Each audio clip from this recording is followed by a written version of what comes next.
Welcome to Pured to Perfection, our fourth podcast, which is chronicling our quest to play the top 100 golf courses in the world.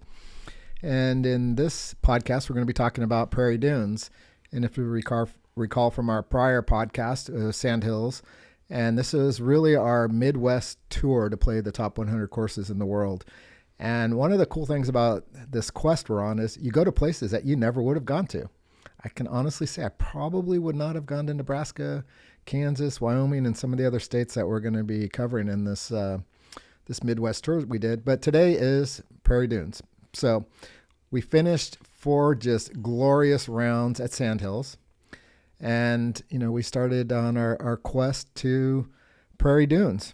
Yep, so we finish up our round. It was a really, really windy day at Sandhills. I think we're all coated with sand as we were hopping in the car. Look at the map. It's almost a 7-hour drive from Sandhills, Nebraska to, well, we weren't going directly to Prairie Dunes. We were going to a little town. The historic Elgin was where we were going. In Marion, Kansas. So we're driving. We'd been on the road for a few hours. Stop and get some gas. Pull into some little gas station in the middle of nowhere, Nebraska. Cash only. There's no credit card machines at the pumps. So I gave my wife some money to go in and get the gas. I went in and got some snacks. We get back out, hop in the car. We've been on the road for about another 30 minutes. I said, "Where's my change?" And she says, "I thought you got the change." So we left, I don't know, $50 at some gas station in the middle. And you think your wife would know these things? You think she would, right? She does own a gas station or two. She does own a gas station. But so immediately she's on the phone calling these people. And she gets the manager on the phone and she's like, "I'll give you my address. You mail me the money. You can keep $20. And she goes through this whole thing, right? Address. Yeah, we got the money. And they're going to mail it to us, right? Well, yeah. No, we never got the money. But anyway, so we're driving. It's getting dark. We're driving. Todd's picked this hotel. We don't know where we're going. All of a sudden, it's going through the cornfields. It's getting dark. It was like Children of the Corn. I thought Todd had picked a place to take us and kill us. I didn't know where we were going. It was crazy. So anyway, into this little town we go. Yeah, so we roll into this town, and it's Marion, Kansas. And it is a ghost town. There's not a single car in the road. I mean, it looks like a scene from, I don't know, Deliverance or, The Shining. I mean, there's just nothing going on. And, we kind of pull up to the hotel. And I picked this hotel. I literally picked it based upon what was the most expensive hotel in the area. Because I'm figuring, all right, I'm going to, and I think it was like $104 a night, right? So we get there, and we kind of park in the back, and everyone's kind of looking around like, are we going to get jumped or something? And I actually took a picture of this building, which must have been 110 years old brick, with a little spray paint name on the side, and it was a Zenith TV repair shop. I mean, holy smokes, what is this, from like 1962? Anybody remember Zenith made TVs? Does anybody remember that? I do, but I'm old. Well, actually, you're older than I am. I am, that's true, forever. So, of course, there's nobody at the front desk. So they text me a code to enter this PIN to get in the back door. And we walk in, and actually it's a really nice lobby. It's like an old Victorian place, and this place is totally out of place. I mean, everything else is run down, but this is it's actually a nice hotel, and it's a throwback to, probably the Victorian era, right? Yeah. Yep. And we go to the front desk, and of course there's nobody there. And this is because everything's self-serve because it's not enough people there. So anyhow, we get our keys and we go up to the second floor. The first floor is like the reception. It's actually a pretty nice area, but it's literally one other, group there. And we go upstairs to our rooms, and we notice that actually every room, the door is open. And I'm like, that's really weird and kind of creepy. But really creepy. Yeah. And then we come out to find out, because we start doing some research on this thing. This hotel is haunted, right? And of course it feels like it's haunted. It's a throwback. The furniture's 200 years old. The bathrooms they're nice, but they're period correct. So, not the creature comforts you're used to getting at home. But later we find out they leave all the rooms open because all the guests, since they're all different and they're themed, in this Victorian area. They always want to see them. So they said, we just decided to leave them open because if people come back, they could kind of pick the room. It makes sense. So we get in there, we don't get killed, even though we're kind of worried about it, lock all the doors, triple bolt everything. And of course, when I made the reservation, breakfast, we wanted to get breakfast included. So, I'm thinking, this is going to be, hot food, somebody's going to bring it or whatever. Buffet, waffle maker, the usual. Something, right? Even like a Hampton Inn or, whatever, a very basic, make your own pancake machine or something. No, we look around, there's nobody there. And then we look in the refrigerator and there's literally a brown paper bag that has our name on it, which has like a bottle of orange juice in a muffin or something, right? Yeah. So it's the, I think there was a note in our room that said, go look in the refrigerator so upstairs there's like a break room area with a big dining room table and it's a little old kitchen. You go look in the refrigerator and there's like 6 brown paper bags in there, because we were there for 2 nights. So 2 mornings breakfast bags were already in the fridge with our name. It was crazy. And we're thinking, how fresh can this be? It's not like they brought the bag in, right? So they could have put this bag in like 5 days ago when whoever came in, when they come in there 1 day a week or whatever. But it was okay. It was something. We ate. So we get up the next morning. Yep, get up the next morning. So as we've been doing this journey that we've been talking about, Todd had pre-planned the one round at Prairie Dunes. But when we were at Ballyneal, which we talked about a couple podcasts ago, as part of their tournament there, they had a charity auction. So we were able to bid on a foursome at Prairie Dunes. So we were going to get 2 rounds in at Prairie Dunes, which was really cool. Again, we're maximizing wherever we can. So we had the auction round was for a foursome at Prairie Dunes. We got up. It's about 45 minutes from the hotel to Hutchinson, Kansas, Prairie Dunes, and the 4 of us went out and played. Yeah, so you come into Hutchinson, right? So yeah. Here we've been. We've been to Ballyneal, where you drive middle of nowhere. Middle of nowhere, dirt roads, several miles to get there. Sand hills, even more remote, right? So I'm thinking Kansas, right? Super remote. It's going to be another one of these, Jurassic Park moments where you're driving nowhere, and all of a sudden this great golf course appears. So we drive by the Wizard of Oz Museum, which sounded like it could be kind of cool, but we didn't go in. Actually, somebody else told us later it sucked. But so we go to Hutchinson. We get to the place, and it's not what I expected. Again, it's like every twist and turn, it's a different surprise. And we drive into Prairie Dunes, and it's a country club you would expect. We're in California, like we would expect there, right? You come in, it's big, it's got a big clubhouse, it's got the swimming pool, Yep. It's got. It's not remote. It's not in a big city by any stretch, but it's not rural. It's not out in the middle of nowhere, and so another kind of surprise, right? It was what you would expect a quote unquote normal country club to be. Yeah, it's very nice. They have hosted quite a few women's amateurs. They hosted the U.S. Women's Open 2002, the U.S. Senior Open 2006, and the Men's NCAA Championship in 2014. So it gets some really significant play. It is not an easy course. We were playing the whites as we'd never been there before, and the slope rating's 141. That's no joke. No, and you look at the tournament tees, right? 75.5 with a slope of 148. That is a tough course. And, one of the cool things here, and once again, as we mentioned in prior podcasts, I didn't really have a great appreciation for all of the course designers. And, this is it's kind of an interesting story here. This is a Perry Maxwell course, and it was first opened in 1937. And he designed the first 9 holes, and then 20 years later, his son, Perry Maxwell, did the next 9. So they often refer to the holes as this was a Perry Maxwell hole, and this one, was one of his son. If you look at Perry Maxwell, there's actually a pretty good history because he actually started with Alister McKenzie, back in the day. And most people viewed it as, Alister McKenzie was kind of his boss, right? And, there's a lot of books. There's actually a pretty interesting book by Chris Klauser, the Midwest Associate, and he talks about the relationship. They were actually partners, and Alister McKenzie, obviously had the name before Maxwell. And, as the story goes, McKenzie would get the business and Maxwell had to finish everything.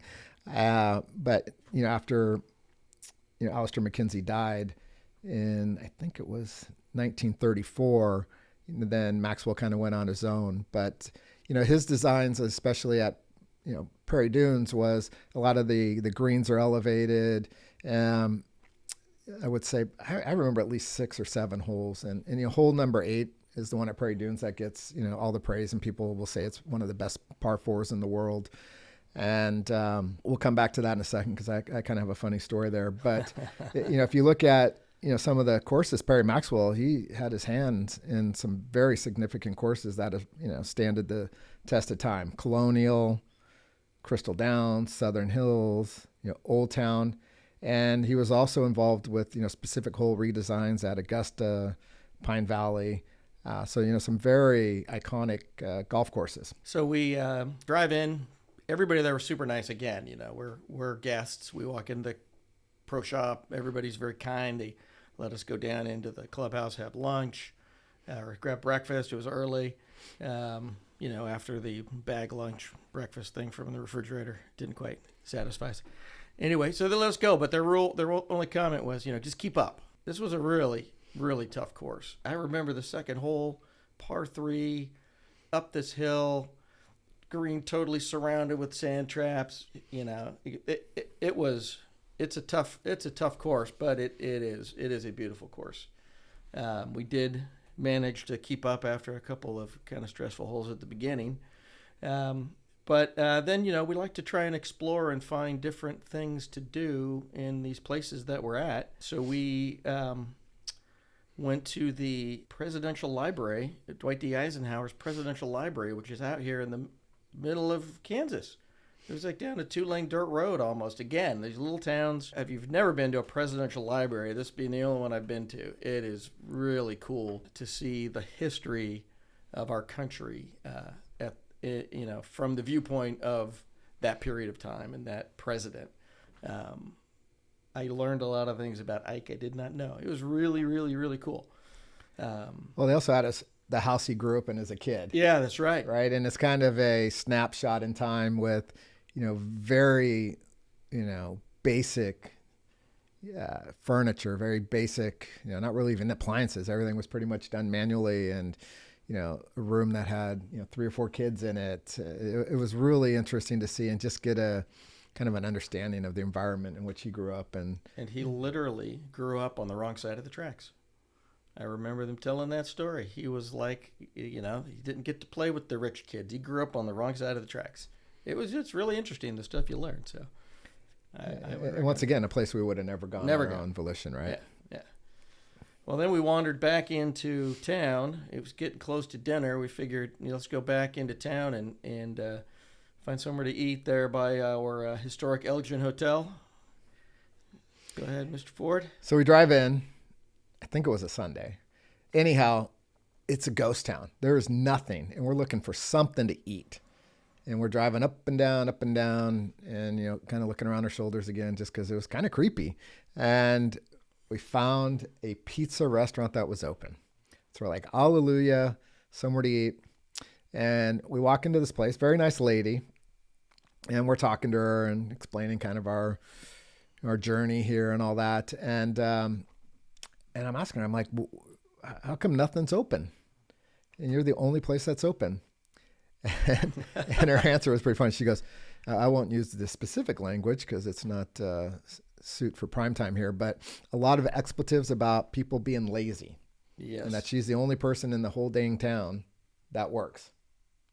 That's exactly what she said. So we felt very fortunate to get some pizza. Some really mediocre pizza. But the Diet Coke was good. There you go. It was good. So anyhow, at this point, we're tired, right? We've had a long day. Golf, obviously could be worse. But so we finished with that and we walked back into our haunted hotel. Yeah. And that's where we actually met another couple that was doing a biking tour. And they had come back from a Harley Davidson museum and the Wizard of Oz museum. Yes. And said it wasn't that great. So just another tourist trap. And then we stumbled on the people who were actually working the front counter that day. And we were asking them for some recommendations on other things to do. They recommended Woody's Barbecue. Yeah, right. You're in Kansas, right? You're in the Midwest. You got to have some good barbecue. Got to have some good barbecue. So we go, and you're also looking, what else can we do? Our round's not till the afternoon. And what was it? The Cosmosphere. Yeah. Which, once again, in the middle of nowhere, it's a really cool space museum. They have a space shuttle there. They have the history of the space shuttle. A lot of cool, some of the, the early, what do you call it? The things that landed on the moon. What do you call those guys? The lunar landers? Yeah, lunar landers. Lunar Thank you. landers. That's exactly what it was. And, you could get up and look at some of this really cool stuff in the middle of nowhere. And a lot of kids, but it was cool. Yeah, so we spent maybe like an hour kind of meandering that. And then we headed to Woody's, as Ken mentioned, for barbecue. And it was raining. It was raining pretty hard. Yeah, this day it was really pissing hard. Got our Woody's Barbecue. Well, we got the, like most barbecue places you go to, you got like a half a rack of ribs or something, right?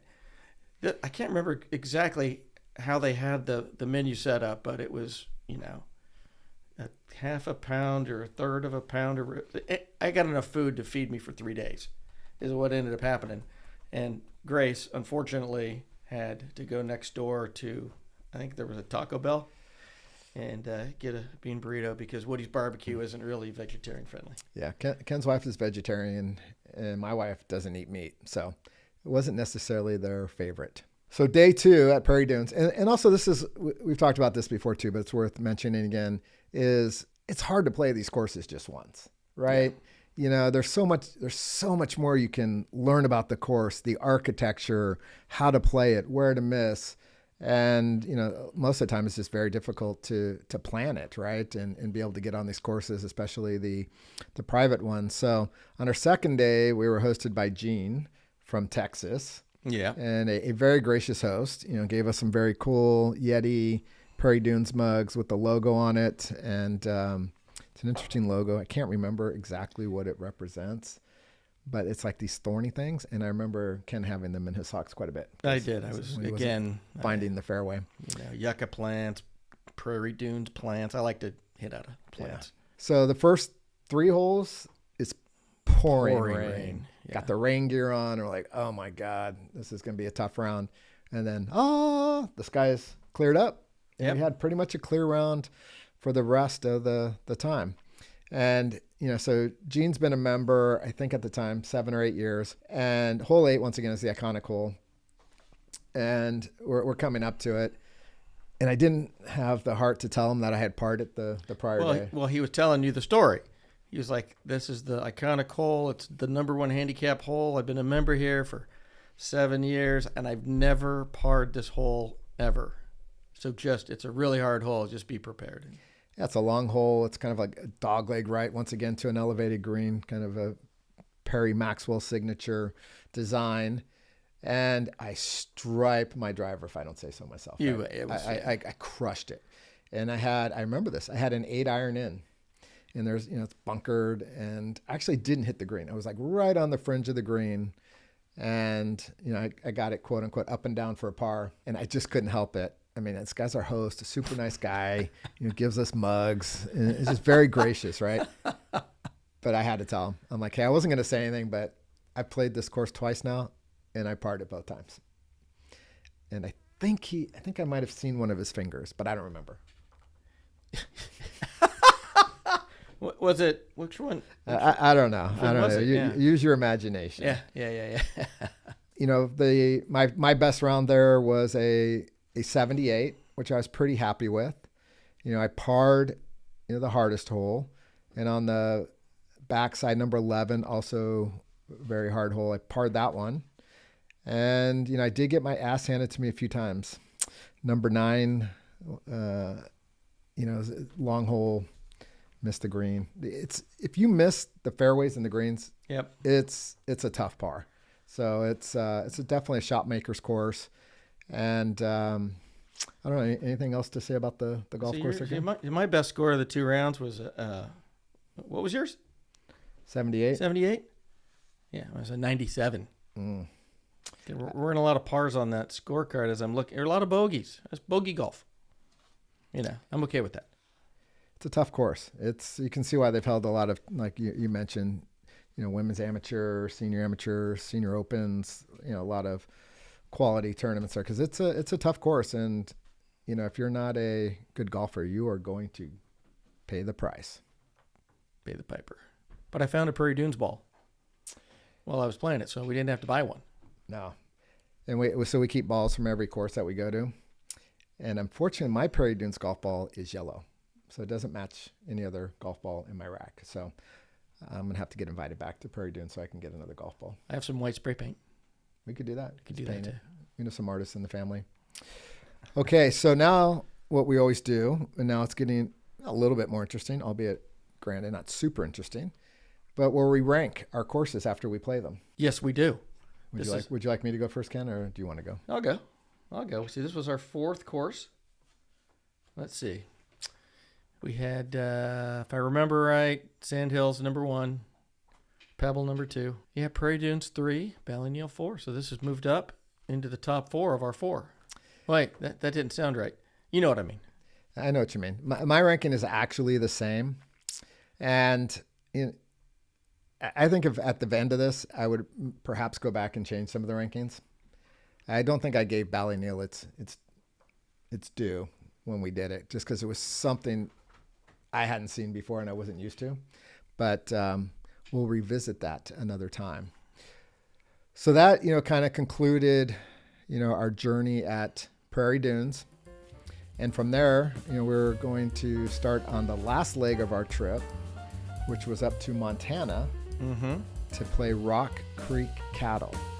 But on the way to Rock Creek Cattle, we saw some really cool stuff, and we will cover that. Should we do that now? We'll do that next. We'll do that. I think that we'll cover that in our next episode. In our next podcast? All right. So, everybody, stay tuned. Come back.